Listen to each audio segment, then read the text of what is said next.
Greetings, deceivers and non-deceivers. This again is Insane Orangutan. And it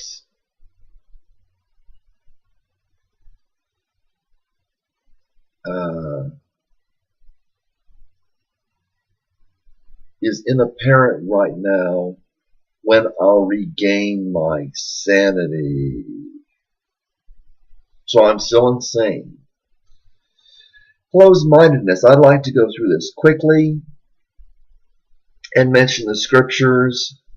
I'd really like to start doing some videos without mentioning the scriptures. I kept on having, I think they were just haters. I kept on having people say, there's no scripture for that. Where's that in the Bible? And it's not my job to run around and be everybody's ribbon clerk. Closed-mindedness. The basic problem with closed-mindedness in the Bible is very specific.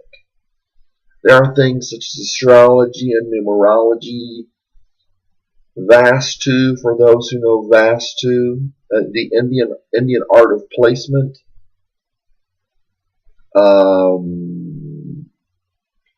which is the Indian version of feng shui. From what little I've studied of it, I've studied more of feng shui.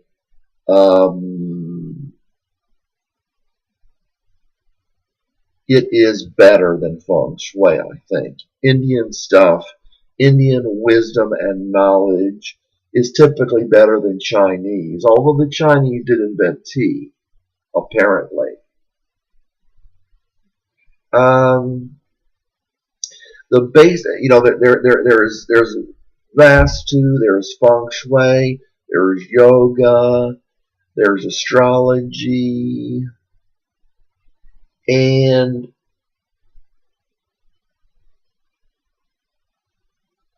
there's the Bible, of course. There's Christianity. There is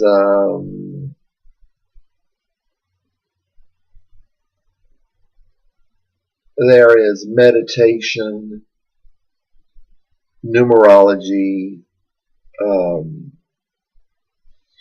These kinds of things are typically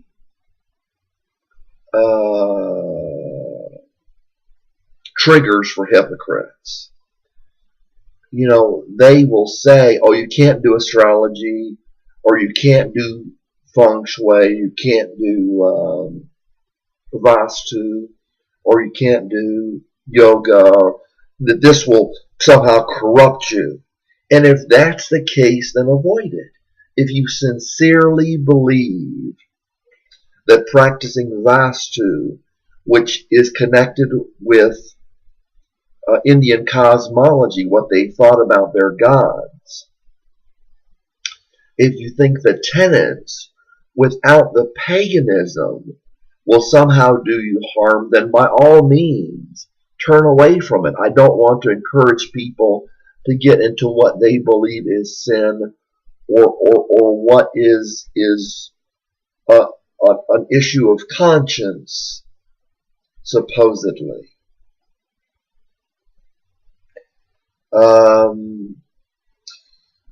Want to go through this quickly. Those things trigger these hypocritical religious fanatics. And while I might be called a religious fanatic, the rest I can leave aside. The closed-mindedness the Bible wants to focus on is closed-mindedness toward God and His prophets. There was a problem accepting the prophets and listening to God. And I want to run through these scriptures pretty quickly. They said there's no prophet from Galilee. They said, look into it. You will see that no prophet comes from Galilee, basically. That's John 7:40 and following. John 7:40 and following. And Nicodemus spoke up. And they said, did any of the rulers believe in him? And Nicodemus was a ruler that believed in him. And they were avoiding admitting it because they didn't want to suffer persecution or be kicked out of the synagogue. But Jesus himself said, I don't have the scripture for this, look further than appearances. Don't judge by appearances. Just because it comes from India doesn't mean it's wrong. And if it comes from India, it doesn't mean it's right either. If it comes from a Bible dictionary or Bible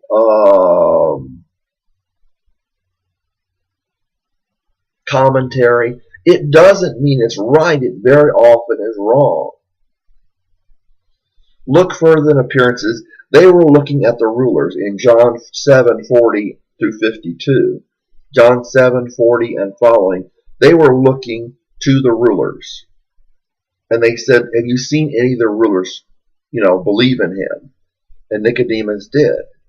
And it was clear to them that Jesus was the Christ. But they had all these objections because their heart was closed. A closed mind comes from a closed heart. Again, in Jeremiah 26:7 and following. Again, in Jeremiah 26:7 and following. The prophet Jeremiah prophesied against Jerusalem. They said, you can't do this. This is the holy city. God will not destroy us.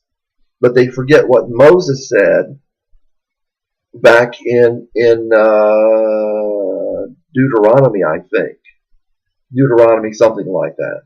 They forget what Moses said in Deuteronomy or Leviticus or something. That God would destroy them, that he would exile them.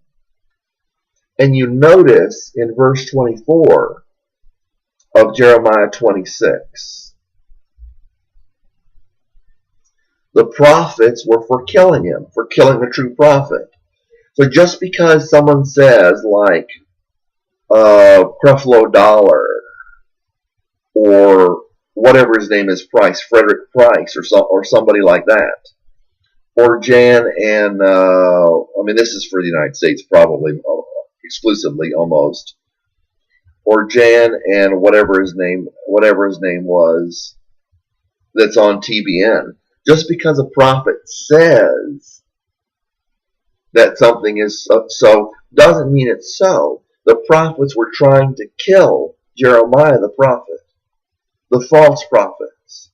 And I believe these television people are all false prophets.